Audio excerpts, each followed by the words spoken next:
Merrill Memo with Matthew Dickerson from Dubbo Regional Council.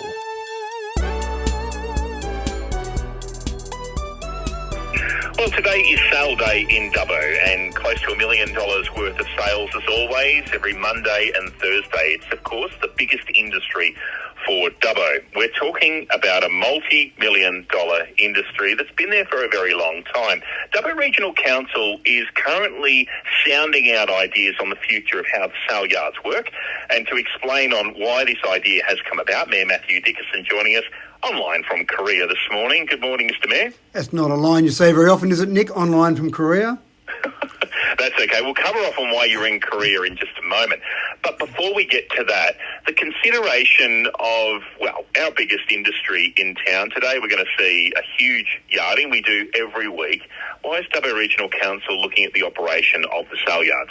It's one of the things that we should do as a council, look at all of our different business units. We've got airport and childcare centre and caravan park and sale yards as one of our business units. We should always be looking at the best way to run those, always making sure we're doing the best thing for the ratepayers in Dubbo. And we are doing service level reviews of all of our different options, of our different facilities, The sale yards in particular we've looked at, and there's been some changes with some legislation, and we've had some advice from the Office of Local Government that we really should review exactly the way we're running those into the future and make sure we're doing everything from a compliance perspective that we possibly can. And there's a whole range of changes with the chain of command, with the cattle and sheep that are coming from the paddock to the plate and making sure that every step along the way is compliant. So there's some legal issues around there, but also what's the best outcome for the ratepayer? In other words, is the way it's run now the best outcome? Are we getting the best return on that facility? So looking at leasing it, looking at selling it, or looking at changing the way we operate it, all of those things are under review at the moment. So I suppose the main thing I want to stress, Nick, is no decision has been made about what we'll do. This is all about reviewing what we're doing now. Yeah, although you're looking at that review, often reviews come about because there seems to be a problem or there seems to be a hurdle. Is the current operation sustainable? What's in front of council there at the moment to look at this? Yeah, well, some of the advice coming from the Office of Local Government is that we probably should review that. Some of the other sale yards that are in the state that are still owned by council, the council itself has more control over the sale days.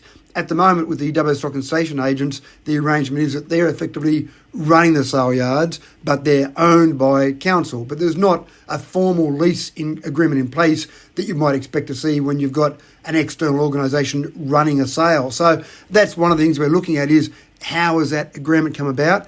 And there's a lot of historical context to that.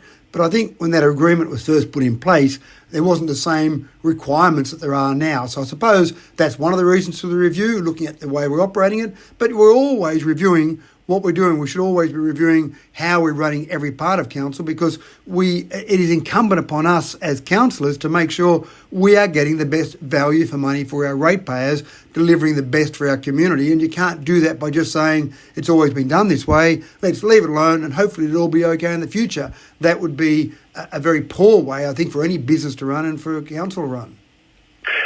I think you've spoken there about the fact that it's been run this way for a very long time. A few stock and station agents airing their concerns already, saying they're a bit worried about a change there.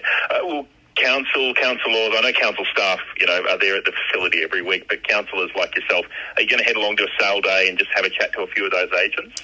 Not necessarily a sale day. I've certainly been out to a number of different sale days, and I actually find it an incredibly fascinating process watching a sale day in progress. So I've seen a number of those myself, but again, this process is all about talking to all the different stakeholders. So it is about talking to the agents.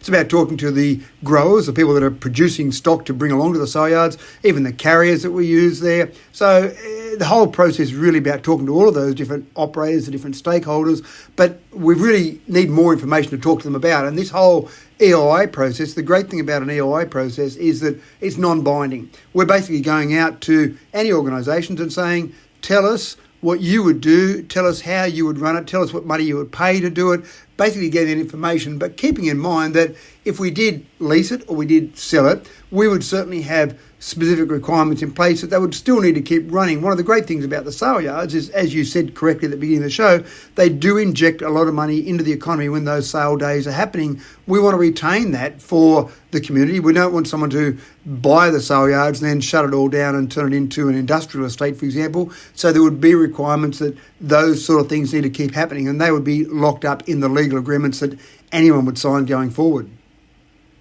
Also, so you're in Korea now. What I should stress, I think the question always comes, well, who's paying for this? Well, first of all, that is coming from your purse. There are council staff there for council reasons. But as the Mayor, why are you in Korea at the moment? Well, we're in Korea, actually about to fly to Japan today, but we've been in Korea the last week. We're exploring the opportunity that might be there for a sister-city relationship with a city called Cheongju, and that's about an hour and a half away from Seoul. I'm in Seoul at the moment, but the idea here is that we're looking to strengthen some ties around Korea in particular. A lot of this is based on the link that's already there with ASM, Australian Strategic Materials, with a company in Korea, in Cheongju, called Korean Strategic Materials, KSM, and they'll be doing the final processing of the alloys for the product that comes out of the mine, the Toongai mine, the Dubbo Project mine that ASM's got there. And so with that very tight link, and also I met with the ambassador last week, the Australian ambassador to Korea, and he did talk about these strong links between Australia and Korea, economic links. Australia has number 3 in terms of the exports that Australia has. The number 3 country that takes those is Korea. The number 9 country that takes exports from Korea is Australia. So there are tight economic links there already, and anything that we can do to continue to forge those links forward is certainly very keenly looked upon by the Australian government. So we're not doing anything definite yet. There's no decision made around a sister-city relationship, but we do think there is an opportunity there. And even though it's a larger city than Dubbo, Cheongju, there's certainly a lot of similarities in what we do, and we spent a bit of time looking at a whole range of things, including one of the things I find fascinating, Nick, the water treatment facility there in Cheongju. Not many people get as excited as I do about water treatment facilities, but it is fascinating looking at how water is treated around the world. Looking forward to hearing the rest of it. But for the time being, Mayor Matthew Dickerson, thank you for joining us. Always my pleasure, Nick. Thank you. The Mayor Matthew Dickerson on ABC Western Plains and ABC Central West.